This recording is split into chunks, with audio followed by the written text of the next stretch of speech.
हाम्रो फिल्ड चाहिँ यहाँनिर अब दामीसँगले मर्मत भएको छ जन्नै चिजले मर्मत भएको छ। म तपाईँहरूलाई देखाउँछु यहाँ हेर्नु है, गोल्ड कप हुँदैछ त्यही भएर पुरा सम्म बनाइएको छ। यो साइडहरू सबै खनेर सोहोरेर माटोहरू परको बाटोमा पनि त्यहाँनिर अलिकति एरिया नपुगेर चाहिँ त्यो साइडसम्म जाने कुरा छ। सो यो यहीँसम्म लगभग फिल्ड आउँछ होला, पर उतातिर पनि काटिएको छ त्यहाँनिर पनि।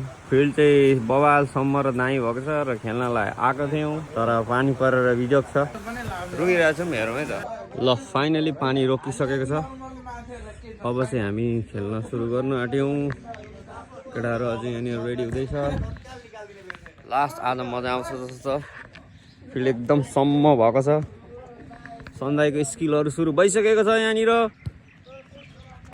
अब दाइले पो खतरा देखाउनु पर्छ, रोलरले हानेको रहेछन् त्यही भएर लास्टै सम्म फिल भइरहेको छ।